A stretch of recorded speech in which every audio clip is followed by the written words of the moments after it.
Hello and welcome to another episode of the Iain Dale All Talk podcast. I'm Iain Dale. Well, today we're going to talk to somebody who you will know. You'll know his voice as soon as he opens his mouth. He is James Naughtie. He's special correspondent for BBC News. But of course, most of you will know him for his 21 years presenting the DDay programme, on which he still appears doing a book review every Saturday and much more besides. Jim, welcome. It's lovely to be here. When I say 21 years... Daily, well, not daily radio, but sort of 3 times a week on average, I suppose. You must miss that. I do in a way, but when I look back on it and say, do I want to go back to that regime, that rota, I'm quite relaxed, actually. 21 is enough. And, you go in and there's John Humphreys, goodness sake, with whom I have a wonderfully warm relationship still, as we always had, believe it or not, on air and off air. It was a hard grind, and it's a hard grind on families and things. And I think the alarm going off, as you say, 3-4 days a week for 21 years at 3 o'clock, that's about enough. But you survived it in a way that I think some breakfast presenters find it difficult to, because, I look at Nick Ferrari, who's been doing the breakfast show on ABC for, 17, 18 years, so nearly catching you up, and I don't know how he does it. I've stood in for him quite often. Indeed. And I'm thinking, well, a week is fine for me. I really wouldn't want to do this full time. Well, because Nick does it on his own, which is quite something, and it's, it's high-octane stuff. It is something that takes a lot out of you, but goodness, it's fun. Now, you say, do I miss it? Do I want to go back? Not really, in a way. I think I was lucky. I got out at the right time. The years pass, and the BBC has understood, I think, which is wonderful and very generously, that when you pack up all that experience being around, you can actually do things that let you spend a bit more time, perhaps take a bit more time on air, much to the irritation of some producers, I'm sure. But it's a natural progression to me. I don't think that it's one life ending and another life beginning. I think it's one that just continues. But was leaving your decision, or did they... I remember when I had to change programmes, I was told, can we have an adult conversation? Oh, no, nobody said an adult conversation. Look, it was an absolutely natural time. I was in my mid-60s. Goodness me. That's the time I would have chosen. And we had been talking about this for a long time. It was just a natural progression. And I was totally thrilled to be able to go and do some of the things I wanted to do and to get a bit more space. So it's absolutely one that's of my making. And very happily. What was the reaction like? Because when somebody's been doing a programme for that length of time, we both know that radio audiences are a very conservative beast. They don't like change. And it was a momentous event in many ways. They're conservative beasts in a way, but the main thing about radio, and you know this, goodness me, is not so much whether nothing changes or everything changes. It is the preservation of the intimacy of the medium. Radio is about a connection with the listener, which is really quite special. And it involves words, it involves tone of voice, it involves personality, presence. And that's what's precious. And the great thing is that, if you get people complaining, oh, such and such has changed, it didn't used to be like this. And you said, we always wanted to be like it was in, 1975 with, Brian Redhead. And if you went back and played them a programme from that era, they would be appalled. And they wouldn't realise how much it's actually changed as things go along. There's a famous story about the New York Times spending 2 years wondering whether they should take the full stop, the point, after the masthead at the New York Times. And they finally took it off, and of course no one noticed. I remember on Today, long before I presented it, there was a great hoo-ha about whether they should get rid of the traffic news just before the news at 8 o'clock. And Brian Redhead used to have, wonderful broadcaster, of course, used to have the Friends of the M6 and so on. And people said there'll be a national riot if this stops. They took it off. Nobody noticed. So things move on. I never even knew that. Well, traffic news on Radio 4. You're too young. But, things morph on. styles change, people change, and frankly, it's quite important. You know, I've been in journalism all my adult life, not to hang around too long in the same job. Apart from anything else, you get stale. You go over old ground. You want to do new things. I want to skip around. Sadly, you know, the pandemic has interfered with that. But, you know, I was lucky enough to be in the States for a lot of 2016, doing the Trump election, and back in 2020, managed to get over a few times, and it's a great enthusiasm of mine. So, you know, I was able to bring to bear some of the knowledge, I suppose, or insight, or certainly kind of experience over the years to bear on that, and that's a great privilege. So I feel that it's a natural transition, but one that's very comfortable. What was your favourite kind of news story to cover as a presenter on Today? Because, I mean, there's all sorts of different things, and it's like, I mean, I am just sick to the back teeth of doing COVID phone-ins now. I'd happily never do another one. But what did you enjoy most, and what did you, when you had to sigh sometimes when you saw a particular story that you were the one that had to do an interview on? It's a very interesting question, that, actually. I mean, you do put your finger on it, because sometimes there were very important stories which you knew had great salience in the public debate, about, you know, tax rates, or about, I don't know, the level of benefits, or one bit of government policy or another. And you would do it, and sometimes, of course, it was exciting, it was extraordinarily important, it was important you asked the right questions. But I have to say, my heart didn't rise to, you know, start thumping when I got something which was all about some very technical question in which there would be a dispute between one side or the other. I much prefer stories, and this is not avoiding the question, it's actually an absolute answer to the question, stories involving people. Now, that could be a political story. You know, how does someone cope with this? How do they face up to the difficulty that they're now in? Are they going up the chute or down, you know, up the ladder or down the snake on the old board that we all played with as kids? Or is it a human story? I mean, simply somebody who's done something extraordinary, or an individual, an artist, or a writer, or somebody who's created something remarkable. I don't mean, you know, somebody who's just got a very pretty dog. I mean, we've always got pretty dogs. We have a very pretty dog. You'll be pleased to hear. Not as pretty as mine. Well, let's not go down that road. But I think Bess would give you a run for the money. But anyhow, but I think my journalism has always been focused on the belief that what the game is about is curiosity. You have got to have something like the curiosity that mirrors the curiosity of your listener or your viewer. And that's what they want. And so you're saying, this is what it's like. This is what, you know, you're very good, if I may say so, flattery, but I mean, of asking a question that people want to hear asked. And I think that on radio, and on television too, but television sometimes has all sorts of intrusions of pictures and, you know, formulaic stuff. Particularly on radio, you get the chance sometimes just to say, why? Or why do you say that?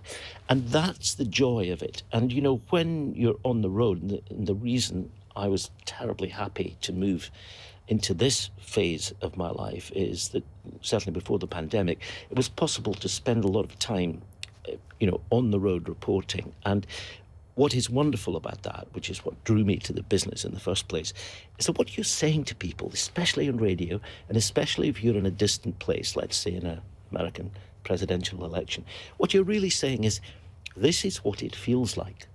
This is what it's like to be here.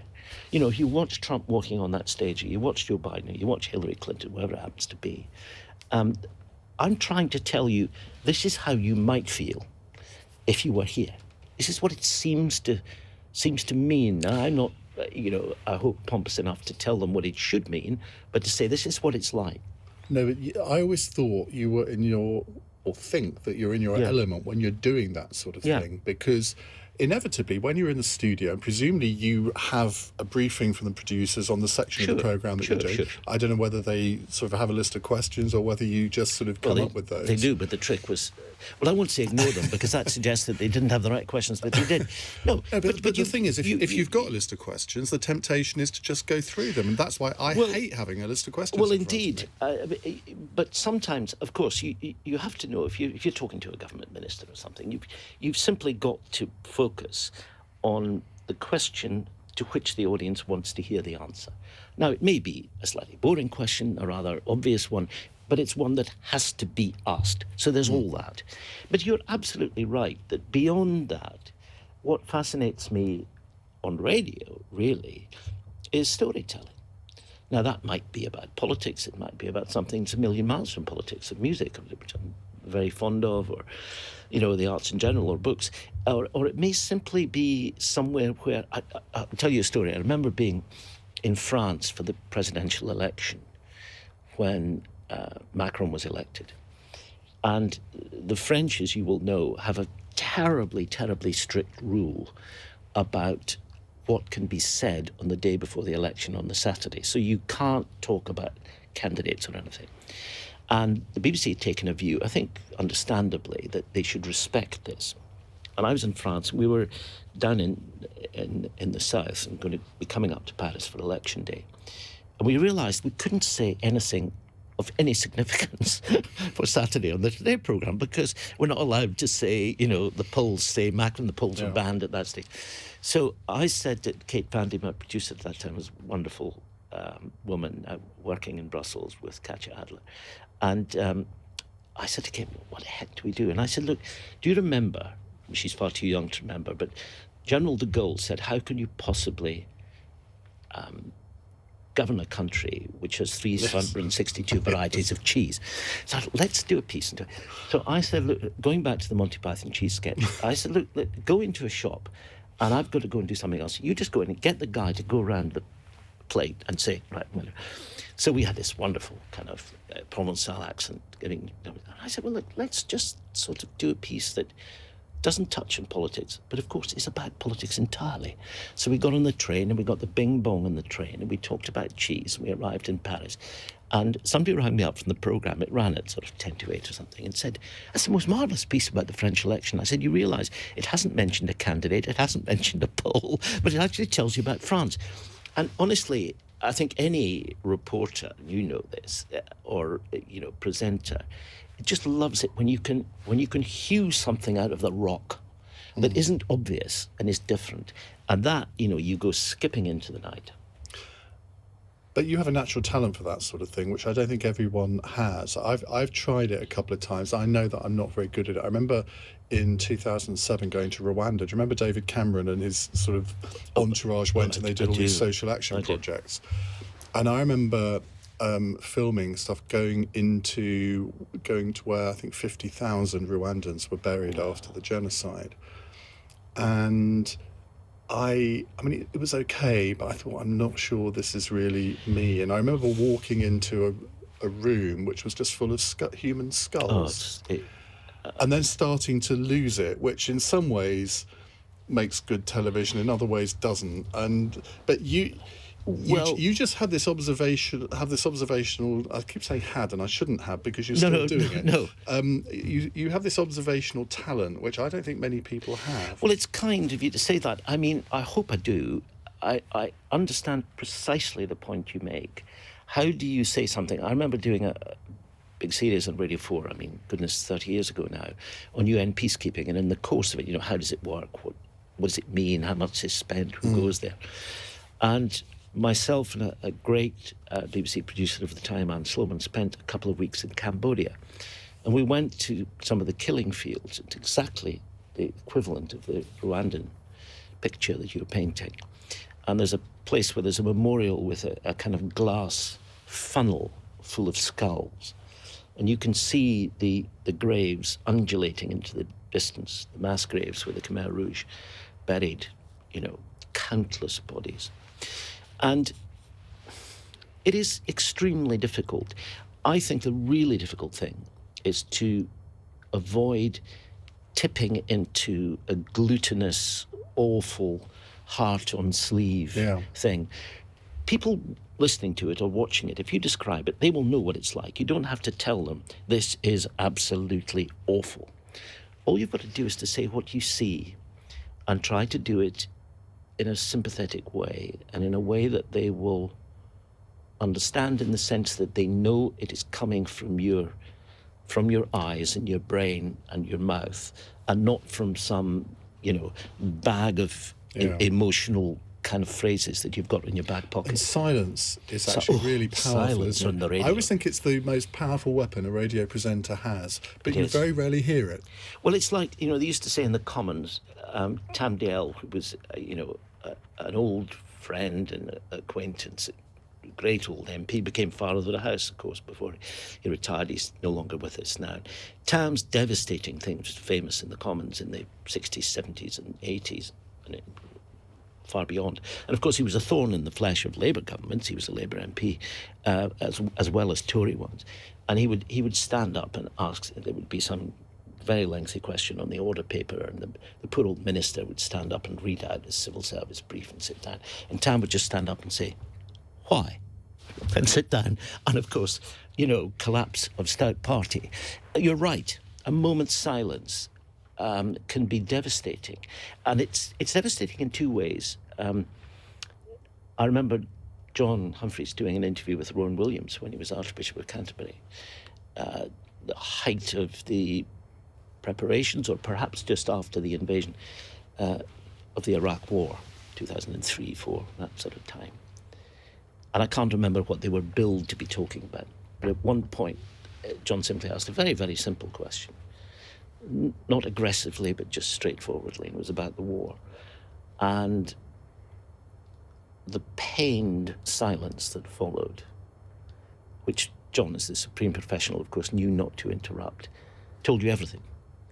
Didn't have to say anything more. And you're absolutely right. It's, if you're in the theatre, or, whether it's a straight play or whether it's the opera, there are often these moments where, the music stops or the action stops, and there's a frozen moment. And that can be the most telling moment of the whole evening. You're so right. And it's the wonder of radio, and it's still... radio comes and goes and all the rest of it, but it's still the joy of it, because it's about words. And like anybody who works in radio, as you do, and, now in the world of podcasts and so on as well, on top, you get this extraordinary link with people who let you know what they think. Sometimes very friendly. Somebody very friendly. Sometimes very friendly and sometimes not. But you understand that they're listening, and people are wandering around, especially on today, you realise people are still in bed, or they're kicking the dog, or they're making a cup of tea, or whatever they're doing. But they hear things. It goes in there. And sometimes a little phrase or a little word or a little pause can have an amazing impact. And that's the joy of it. And I find, sitting here with you, but being in the Today studio, or being with a microphone in the middle of nowhere on the top of a mountain, or doing whatever I'm doing, I just find it exciting. And frankly, there is a boyish enthusiasm about it which will not go. Which you still have. Of course I have. Why do you think it is that when the demise of radio was predicted when TV started, whenever it was, and then we had the video killed the radio star? Well, video did not kill the radio star. The internet has not killed radio either. In fact, you could argue that the internet has given radio a new lease of life, couldn't you? Given how you can access radio from all over the world now. I think that's right. People can listen to it anywhere. It's a bit like the death of the book, which we, when I was a student, we used to have to write essays, and this is a very long time ago, as you will appreciate. We're talking early 70s here. We used to have to write essays about the death of the novel. Well, I think, predicted really rather prematurely. Of course, radio is not going to die. Of course, it changes. It has to deliver things differently. It's competing in different formats, different platforms, as we now say, and so on. Of course, that's true. And styles will change. They're bound to, and they should. But the spoken word, the word in the ear, Radiohead used to say it's a word in the ear of the nation. Oh, it's slightly pompous, but it is true. And I think you can say things in 3 or 4 sentences on the air, which people will remember. And as long as that happens, they're not going to abandon it. They may want to do other things. They may want to be on Twitter, they may want to be on Instagram, they may want to do all the stuff that they do. But sometimes there are things that will still cut through. And I'm not just saying that because I'm still in the business. I absolutely believe it. And if I didn't believe it, I wouldn't be there.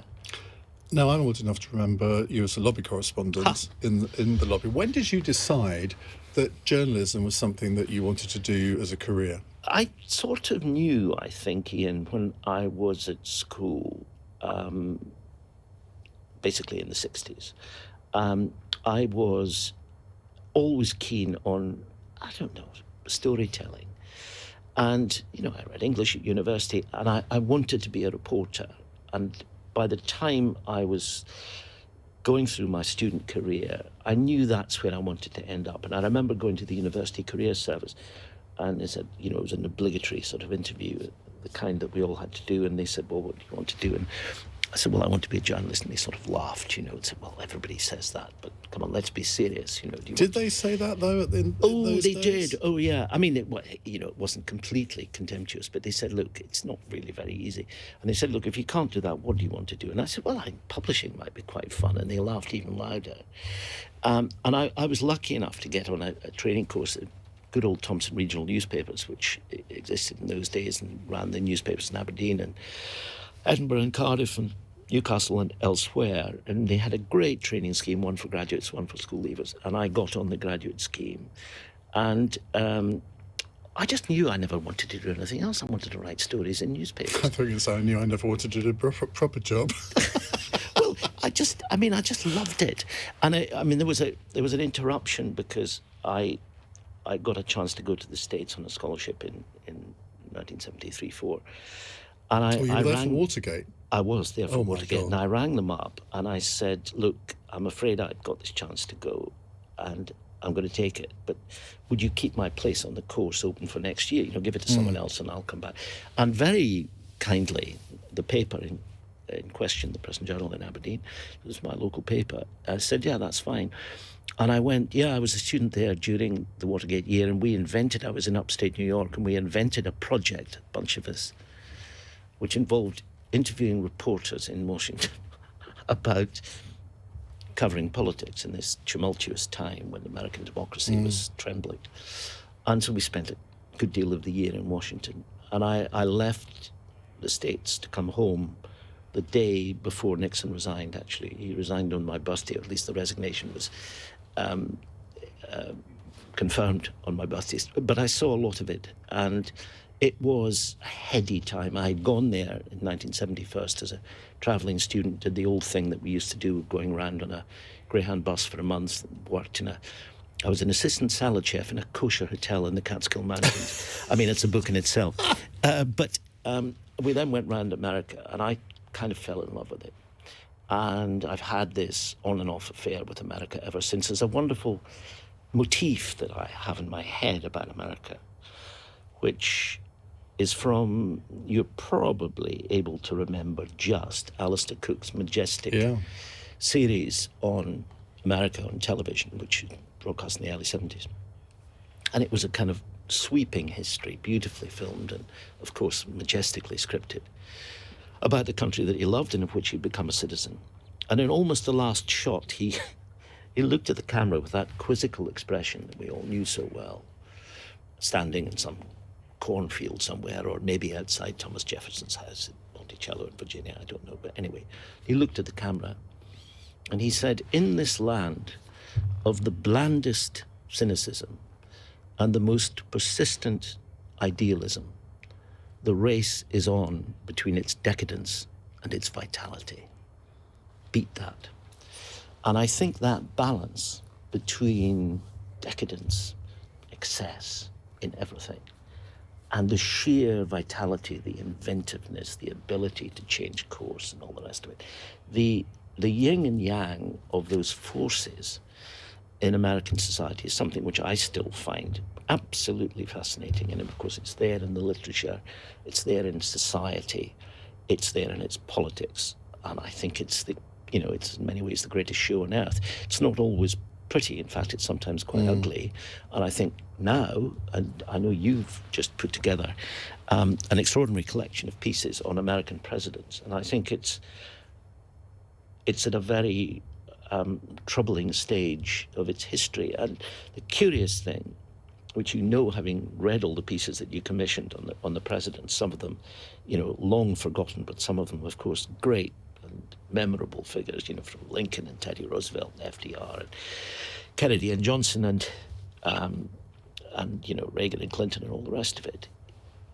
The point about America is that it's always been a country that's thinking about itself and is consciously on the move. When Lincoln made the Gettysburg Address in the early 1860s, towards the end of the Civil War, a speech which all American school children used to have to memorize 77 years ago. It begins 272 words, probably the best bit of political oratory in the modern era anywhere. And yet at the time it wasn't considered like that, was it? Most people didn't hear it. No. I mean, there was no mic, obviously. It was in the middle of a crowd.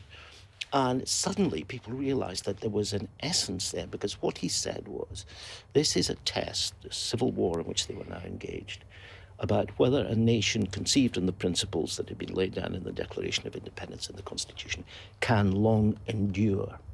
And in a way, Americans, if they think about politics at all, are always conscious that it is an experiment that is still going on. And that's what's fascinating about it. And so when you get somebody, Donald John Trump, who comes in, springs to mind, funnily enough, and just says, none of this matters. We just, it's like a property deal. You win some, you lose some. Let's just go for it. I don't care about any of this stuff. History, I'm not really interested in history. Then it's extraordinary because it is a challenge to the system. And it's a challenge to their personality and their history. But he said he wasn't particularly interested in history, yet I think he had a picture of Andrew Jackson in the Oval Office. And of course, Andrew Jackson was kind of the Trump of his day, wasn't Andrew it? Jackson was the there guy. There was some history there. There was a political instinct there. And I think Trump's instinct, and I think people who underestimate Trump, and of course many have at their peril, including Hillary Rodham Clinton, what Trump has got is an animal instinct for politics. I don't use animal in pejoratively, but an instinct for politics. It's almost feral, And of course, Jackson, who was the man who talked about the common man, I once ran into Gingrich at a meeting during this, Newt Gingrich, who'd been Speaker of the House in the mid-1990s, at a political rally in the run-up to the 2016 election. And I said, well, what do you make of Trump? Here you are, you're a slightly nutty professor. He likes being called a nutty professor. A great sort of BBC listener. And he's steeped in history and all the rest of it. I said, here's this guy, doesn't know anything. And Gingrich said, he's like Andrew Jackson. He's got something which is a kind of primal force. Now, I think personally history will not look back at the Trump presidency with any kind of kindness at all, if it's the only one, as I think it probably will be. I mean, the only Trump presidency. But one can't be sure of that. But I had a story the other day, actually, about him turning up at a DDay celebration over here. Must have been 2 or 3 years ago, with one of the anniversaries, which come up very often.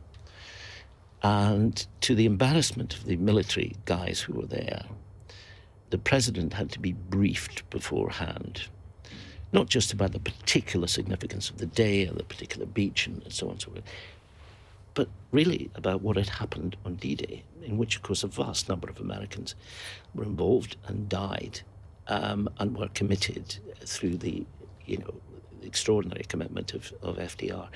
And I think to him it's all a bit hazy. Mm. Now, call me old-fashioned, but I find that a wee bit worrying.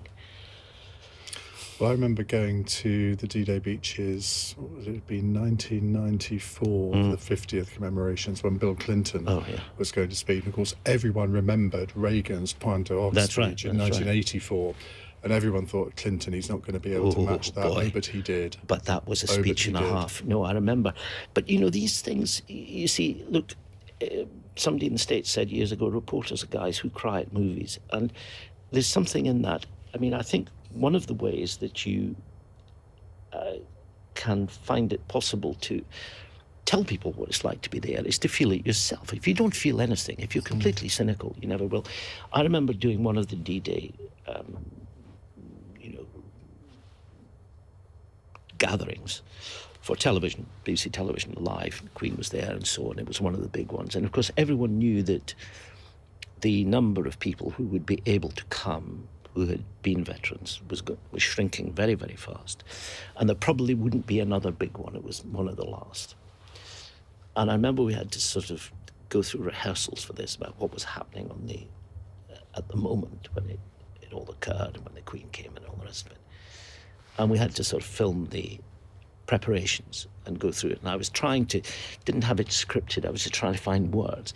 And every time these old boys started to march along the beach, carrying their regimental standards, and I'd interviewed some of them beforehand and said, what's it about? And they said, well, you don't even, they were saying it in a very friendly fashion, but they said, you cannot possibly know, we're just thinking about the people who didn't come back.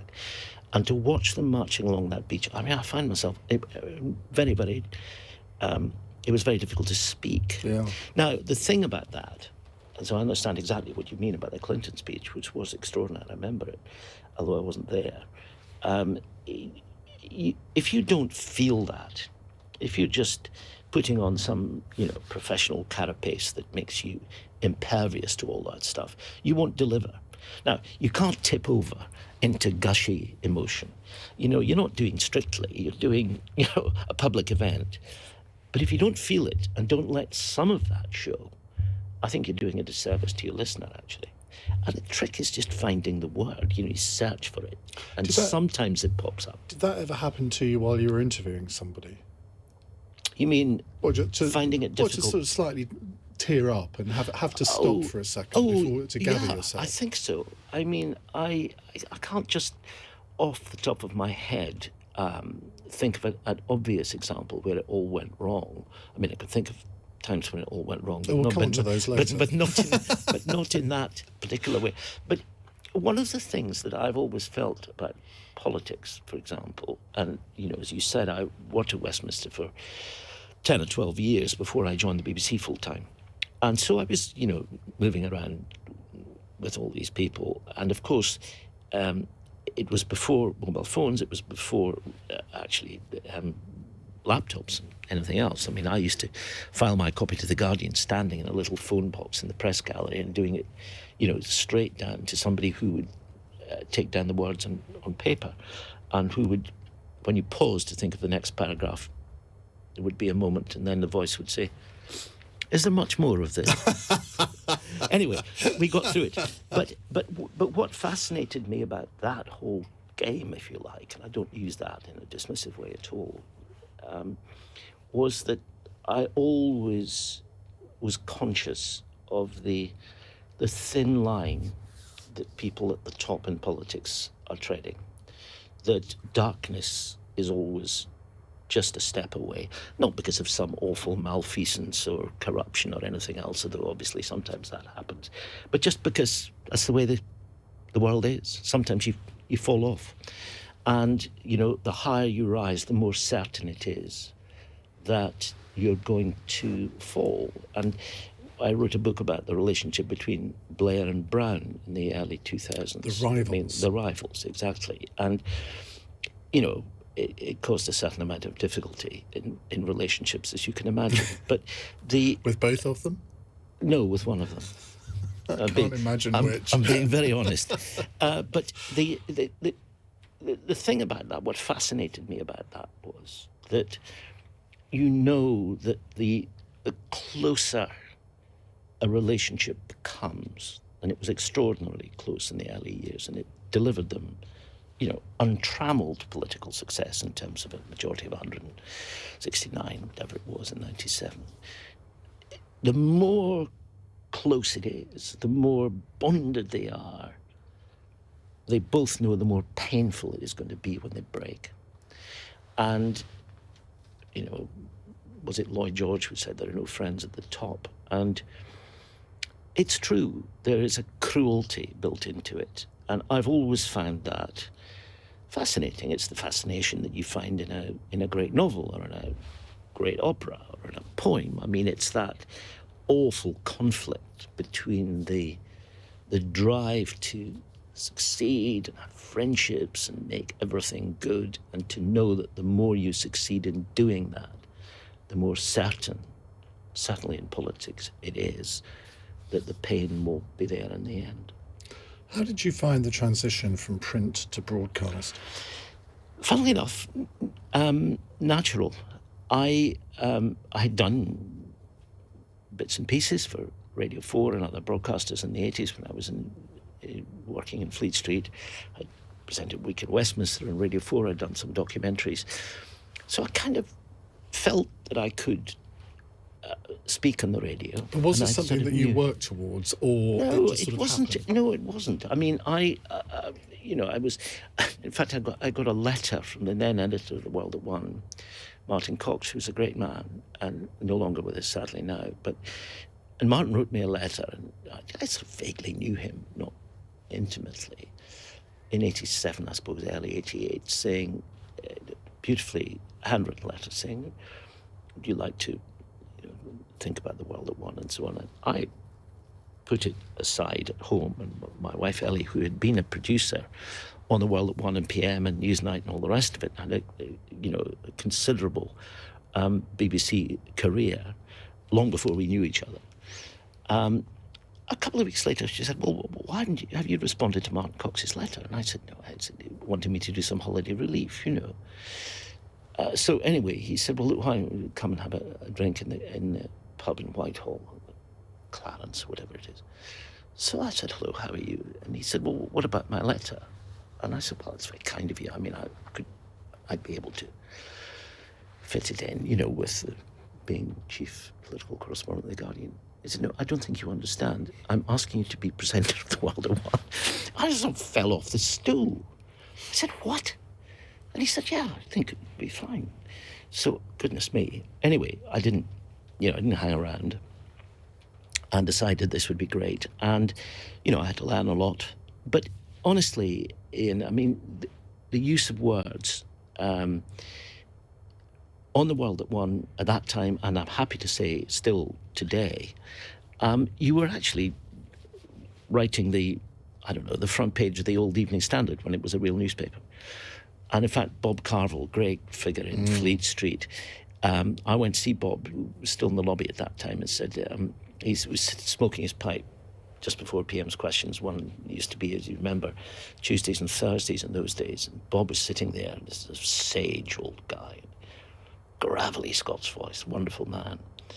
And I said, "Bob, I don't want a word with you. They've offered me the World at One." He said, took out his pipe and puffed it. And I said, "Well, I'm just wondering." Wondering? He says, "You're not hanging around. Get on with it." And Bob was very close to Robin Day, who had been the presenter for 10 years. So, I mean, a giant of the... Robin Day? Well, there was an interregnum. And but Robin was the last full-time one before I was. And then Nick Clark, who was a close friend and a very great broadcaster. Nick and I did it together. I did Monday to Thursday, and Nick did Fridays and did The World This Weekend. And but you see, I mean, to get back to your initial question or observation, I think the transition is easy because it was about words, it was about writing, it was about storytelling, and radio is about storytelling. And one of the things that I hope we never get to in this country, although there are alarming signs here and there, is that awful formulaic kind of American TV journalism where every piece has a kind of template, and you just slot in the words and the pictures, and they all basically sound the same. Yeah. Now, the best of American journalism is fantastic. The long-form pieces, the magazine journalism. I mean, it's some of the stuff that I adore reading more than anything else. The worst of it is execrable. Now, I just hope that we preserve in this country, and the kind of conversation, if I may say so, that we're having now is evidence that it is still there, and the podcast world, of course, makes this, strangely, in a way that we didn't expect 5 years ago, much more available. is to have time to have a conversation. Exactly. And not have a sort of rumpty-tump, here we go. Now, there are moments when that is appropriate. Why did you say this yesterday, Home Secretary, and why did you say that this morning, etc. That's very, very important.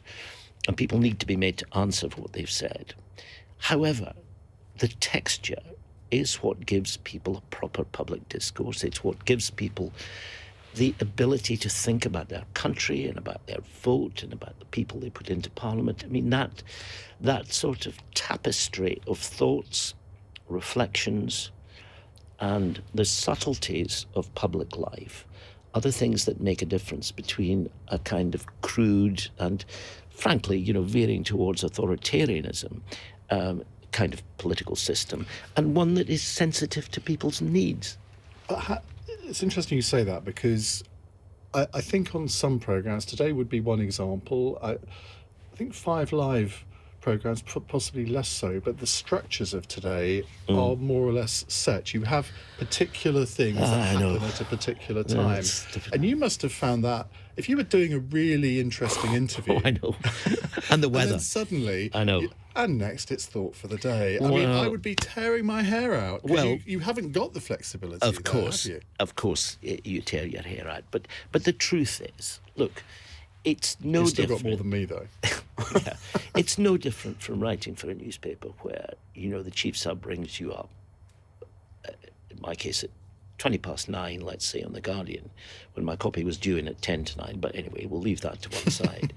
And saying, look, you've only got 700 words. And I would say, look, come on, Phil, I cannot tell this in 700 words. It's the biggest thing in my... Yeah, and he said, what do you think the Sun political editor is doing? Yes, exactly. The hole in the page is there. So you recognise the things. Of course, there is... But did you always overwrite? Because... if I write a column, I always overwrite, because I think, well, I can pare it down, it'll read much better if I do. Whereas if I write to the wordage, it's never as good. I agree. I just overwrite, full stop, I think. But, there was a funny thing, and there were certain masters of the art from the political side of the divide, as it were. Let's go back to the 90s and the 80s. Michael Heseltine. Now, when Heze was in his various... incarnations, Deputy Prime Minister, for example, under John Major in the 90s, after his well, not entirely failed attempt to unseat Margaret Thatcher, but anyway, won't go back to that. Heze always used to like the 10 to 8 slot, afterthought for the day and before the weather and so on. And he would kind of climb into the radio car outside his house in Belgravia, and you could almost hear the silk dressing gown rustling. And he was, morning. And he said, right, now, and he had a clock, of course, in the car, because there was a studio manager there with him, so he knew. And he knew perfectly well that we had to go to the weather at 3 minutes to 8. So he would start on some great chuntering on with about 90 seconds to go. And he knew you couldn't interrupt him because he didn't have the time. And he would go, no, just let me finish. You're really being very unfair. And he knew he could talk you out. And the other person with the doppelganger in this was Mandelson, who understood it to a T. And Peter would do exactly the same. And they knew how to play the system. Oh, look, come on. The hour is there, the pips are there, you just have to work around it and do your best. I would love to write a page and a half in a newspaper, I can only write one column. So you just have to lump it. We would all like to chunter on forever, but frankly, a bit of discipline, I say this, people who know me well will be laughing, a bit of discipline is a good thing, and you live with it and you just do it. Did the producers ever have to sit you down and say, now, Jim, we'd like you to slightly change the way you do X, Y, or Z? It's interesting that. Yes, is the answer. And, of course, they are the good ones, the really good ones. I mean, I've been lucky, and as anybody who's worked in the BBC, I mean, not just the BBC, but elsewhere, but on programmes like Today, I mean, there's been a sort of phalanx of terrific people, young kids, very, very bright kids coming in and learning their trade, but also people who've been around a bit, who just know. And what you want from an editor, I think, is somebody who will take you aside and just say, listen, you're developing the following verbal tic, or that really went on too long.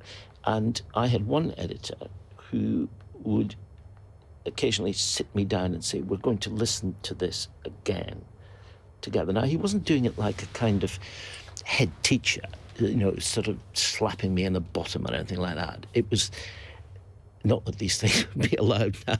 Anyway, never mind. But I mean, he would say, right, look, if you just stopped there and asked another question, it would have been better. And honestly, the trouble is, when you've been there a long time, and I hope I never behaved grandly. Don't think I did. But sometimes people do. And it's quite difficult if you're a young producer, in your mid-20s, and here's this kind of old man of the sea who's been doing it forever. It's quite tricky to go and say, look, I really don't think that was the right question. And, somebody whose hair goes on fire and they just scream and shout at you, well, that's just silly. Though there are occasions when it's justified, but very rarely. But I think advice and production is so, so important. And one of the things that it touches on a very important thing that I think worries me a wee bit at the moment, that there's a great churning around, particularly at the BBC, but not just in the BBC. And if you lose that older phalanx of producers, not to mention reporters and correspondents, but producers who've been there a long time and have an institutional memory and have been round the course before and remember when there was a great fuss about whatever it is, a Home Secretary or a Prime Minister being in a bit of trouble, or a leader of the opposition who doesn't seem to be getting it, or whatever it is. It's terribly important to have people around who just can put it in a context that isn't measured in weeks, but is measured in years. And I think that is something that people who organise our, broadcast programmes need to be aware of. But yeah, I mean, I think production, the producers who are, I think, my closest friends and people I know, are also the people who are the most honest. Mm. You did get a bit of a reputation at one point for asking very long questions. Oh, God, yeah. Guilty. Guilty. Which I know I do sometimes. But there are some questions you have to sort of explain to the listener in the question why you're asking the question. I know. Sometimes, my problem, and it's just me being very honest here, sometimes my problem is that I could anticipate what the person was going to say, and I sort of said, well, of course, if you say that, I'll say that. No, just let them do it. That's up to them, not you. And, you're kind of thinking your way through it. Somebody timed a question of mine at 1 minute, 19 seconds or something, which on today is, with interviews of 3 or 4 minutes, is really absurd. No, sometimes I did get a bit carried away, but of course, the thing about broadcasting, and you're demonstrating it now, if I may say so, that it is the nature of the conversation that makes it live. And even if you're on a fast-running programme like today, you've got to have people with different styles. John Humphreys, I mentioned earlier, John and I sat next to each other on, several mornings a week for more than 20 years. We never had a crossword. That is literally... Seriously? Literally true. Literally true. I mean, I'm sure there are moments... I know there are moments where we both... frustrated with something the other had done or not done, of course. Was there a competition in the relationship there at all? Yeah, I think there was. I mean, but not one that we stated and one that we pursued with any vigour. I think there was a huge amount of mutual respect. And one of the reasons was, well, it's not for me to talk for John, but I think one of the reasons that was the case was, and I think we were fortunate in this, that we're very different characters. John, had been around in broadcasting forever. He'd, been a very distinguished foreign correspondent on television and done the 9 o'clock news. It was a really big figure when I arrived as a kind of, new kid on the block. But because we were different, we gelled, I think, and we had great fun. We really did. And I'm not saying John at 10 to 4 in the morning is the cheeriest soul in the world. He's Welsh, after all. But he would say the same about me. But, by the time we got in, we both had a similar view about the trade. We both got excited when that light came on. We both got excited about a big interview. We both enjoyed listening to something when somebody could write beautifully, or somebody in a distant part of the world produced some beautiful piece of reportage. I mean, we were moved by the same things. And it was a hugely happy relationship. It really was. When you listen to the DDay programme now, how do you think it's changed? Because I was listening the other day. I mean, to be honest, I don't listen to it that often, but I was in the car, and they'd done a big political interview at 8:10. I can't remember who it was with now. And then at 8:20, Michelle Hussein says, and now let's talk about Radiohead's new album cover. And I wanted to die at that point. I mean, why? Well, I know. Has that always been the 8:20 slot? Actually, it was slightly lighter. Well, actually, it was rather a good piece, that. And was it? I switched it off. Michelle's fantastic, but look, it's tricky, this, because one editor I remember, Kevin Marsh, whom I'd known back in World at One days, and Kevin came to World at One for it was actually to DDay for a relatively brief period, a couple of years.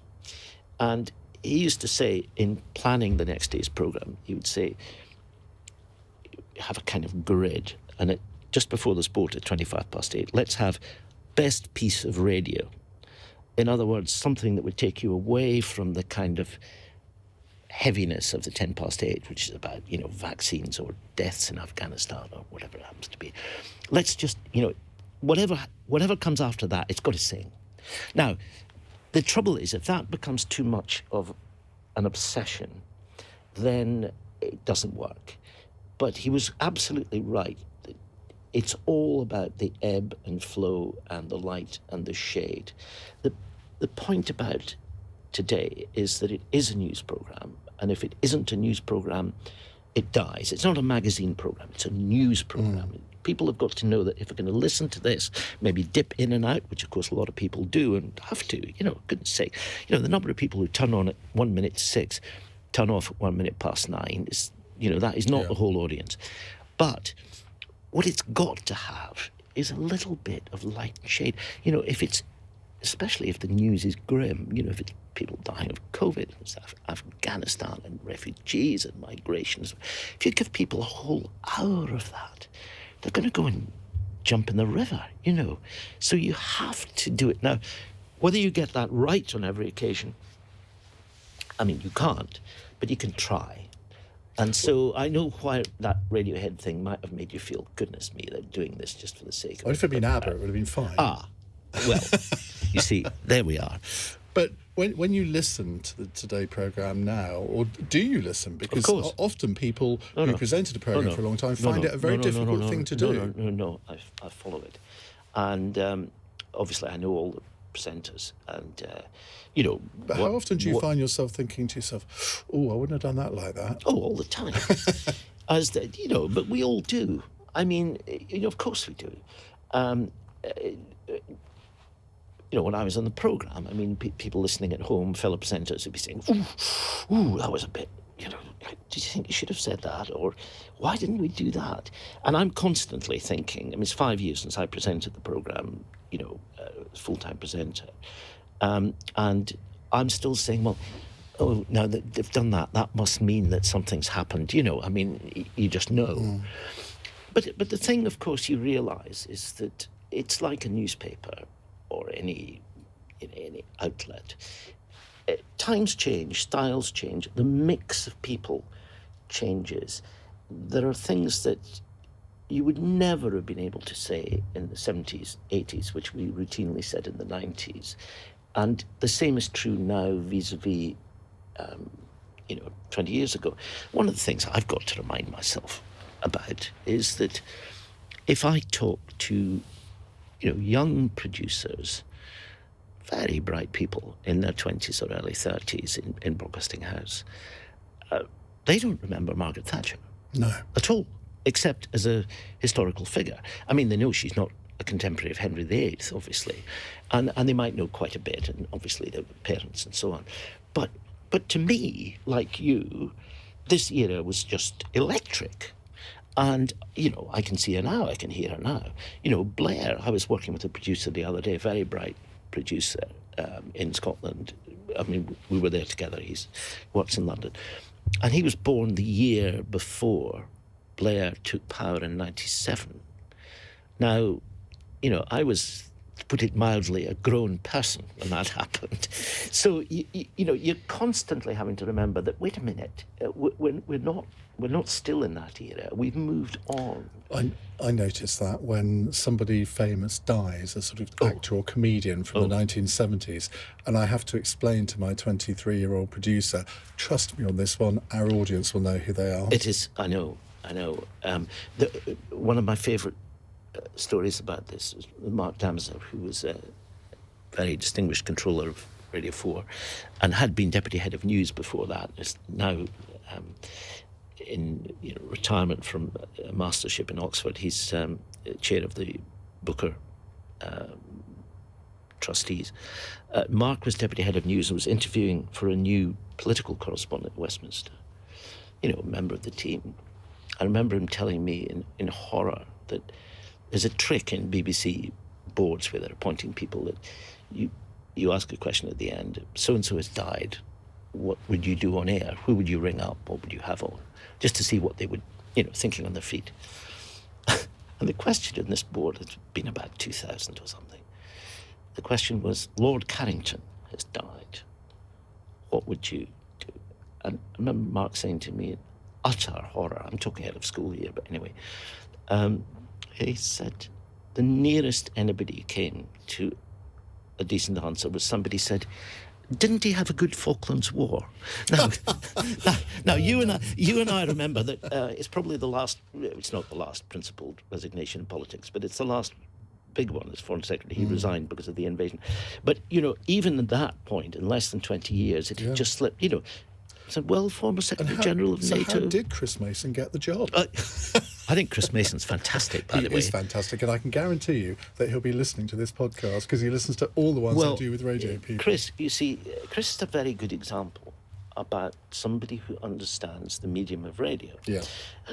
He's not alone in this, in the BBC, thank goodness, but he just talks as if he's talking to you now, talking to me. He's quirky, but he doesn't make the quirks an obsession. They're just there. And you feel, when even if he introduces a panel for any questions that sounds less than scintillating sometimes, you think, well, it might still be a good conversation. And it's conversation, it's talking, it's all about it. And we're living in a political age in which, and I fear this is a terrible habit and import from the States, that people talk about it as a culture war. Well,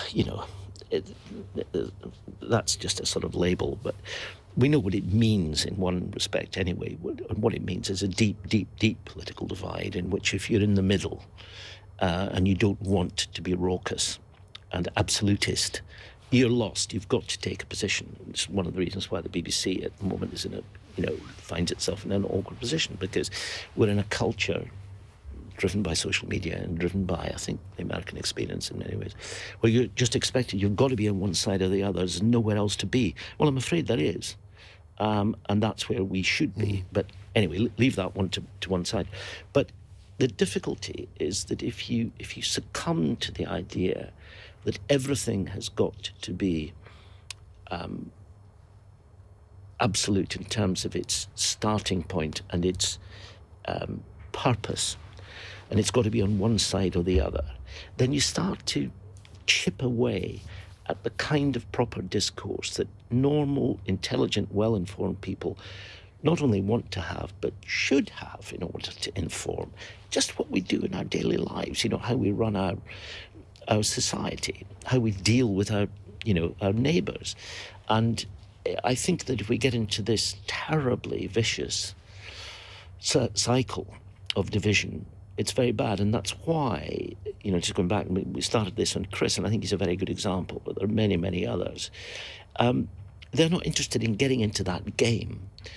And I think radio has a terribly important place to remain in, where it does that. And of course, podcasts like your own, where there is a bit of time and people can relax and they can listen to it in the car, they can listen to it in the bath, if they don't like it, they just switch it off, but they can listen to it at some length.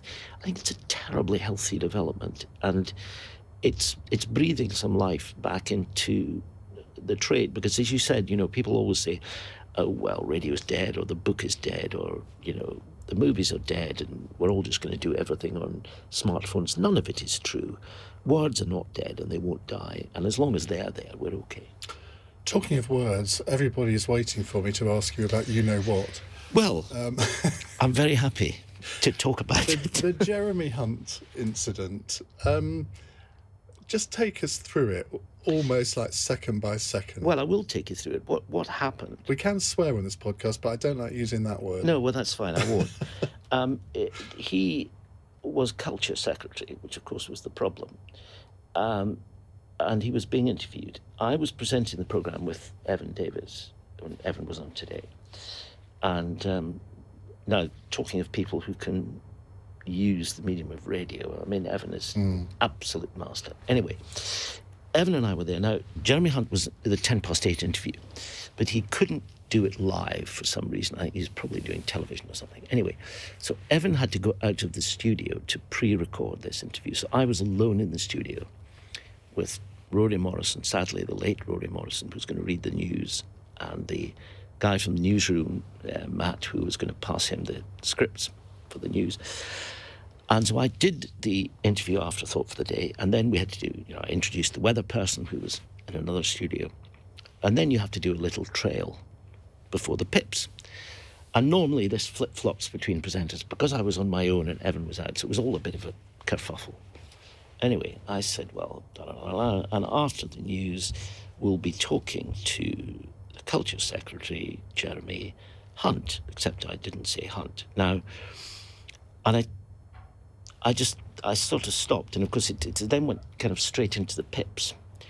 And I looked through the glass, and in the production area behind, I could see people with their sort of arms up in the air and looks of it. It was like the Scream, the painting. And the guy who was passing, Matt, who was passing the bits of paper to Rory, was already under the desk. He couldn't. And Rory was just... And, of course, I then had the obligatory coughing fit because I was giggling so much. I had to read the headlines, and Evan wasn't there. He was still out interviewing Jeremy Hunt. So anyway, I managed to get through the headlines just... And I got out, and Rory, bless him, was able to... The controller of Radio 4 sent him a bottle of champagne afterwards for getting through it. I got out of the studio, and I went up to where the editor was sitting at his computer, and I said, pathetically, that didn't go out, did it? And he said, he pressed a button on his computer to show the traffic of messages to the programme, and there was a sort of cataract of emails, and oh my God, it was just awful. And then we had to decide. So, of course, Hunt was completely unaware of this because he'd recorded the thing and the interview played. And we had to decide what we said afterwards. So I said, well, there was a difficulty, and slip of the tongue and all the rest of it, and it was very embarrassing. And if anybody was offended, I would, etc. And I mean, to anybody who didn't hear it, I mean, I don't know what they thought. Anyway. Obviously I felt terrible about it, and I was, very concerned. It sort of let BBC down and all the rest of it. The good thing about it was that nobody thought for a second that there was anything political in it. I mean, it was clearly a sort of stumble. Anyway, we got off the air, and I thought, well, what do I do? And I thought, well, one thing I've got to look at Twitter. Well, indeed. It was kind of before, Twitter was around, but it wasn't kind of as... anyhow, I thought, well, look, I've got to write him a letter. So I sat down and wrote a handwritten, dear Jeremy, so-and-so, what can I say? And I thought, look, I'm going to make damn sure that this letter gets to him. So I went into, in those days, the DCMS, Department of Culture, Media and Sport, was just off Trafalgar Square, Spring Gardens, whatever. And so I trundled in there from West London and went with my letter to the front desk, and it's a woman at the front desk, and I said, I've got this letter, and I think it needs to go straight to private office in DCMS. And she said, who's it for? And I said, it's for, choosing my words carefully, I said, it's for Jeremy Hunt. And she said, who's he? And I said, I looked out and there were Evening Standard billboards outside. And I said, I think if you look out there, you'll find, oh, him. Yeah, I said, yeah, please make sure he gets it. And I said, right, that was the end of it. And he wrote me a very sweet letter, as he would, because, I mean, you know, these things happen.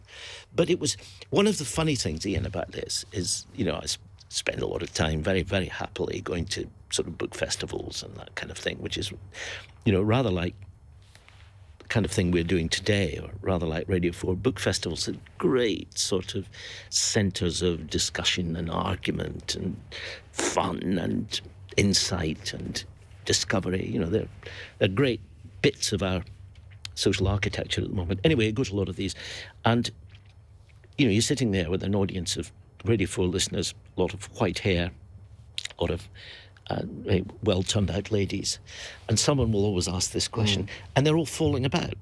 So, you know, people aren't as innocent as you think. I had an incident like that. Did you? My first day presenting the Drive Time show on BBC, big moment for me. Of course. And I had to do a pre-recorded interview with the Archbishop of Canterbury. Oh, no. Which one? The current one. Right. And it didn't go well because I walked into the studio and without even saying hello, he said, no questions on welfare reform. Oh, dear. And in the Sunday Telegraph, there was a big article. There had been He said, I don't want to talk about it. And I was thinking, well, what do I do? Yes, quite. And to my utter shame, I didn't ask him about it because I knew that if I did, because he was actually there to do something Classic FM, so we sort of yes, quite. And I thought, well, that would just ruin our entire relationship. Indeed, of course. But to this day, I still mull over that. It's a difficult business, this, where, you know, do you do deals or not? Yeah. And it's the only time in 11 years that anyone's ever put down a precondition. I mean, I think, you know,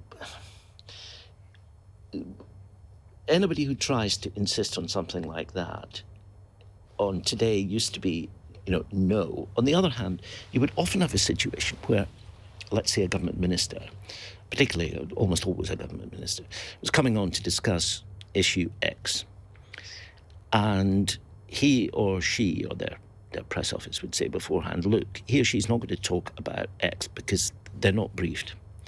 Now, there's a point at which that is quite a reasonable thing. If someone's going to come on and talk about migration because that's your bag, and there's another big story that's blown up and they don't want to go onto someone else's patch. On the other hand, it doesn't mean you can't ask them, what do you think about the Prime Minister? Yeah. So you can never do full-blown deals. I think it's just wrong. But frankly, sometimes I say, look, I'm perfectly happy to answer that, but let's start off on the main point. Yeah. That kind of thing is okay. Well, anyway, we recorded this interview. I wasn't very happy with it. So we then come to transmit it live on the show. And so I said, well, earlier today I spoke to the Archbishop of Canterbury. Oh, God. Except That's enough. I think I did a little bit more of the bit. That was a bit of a...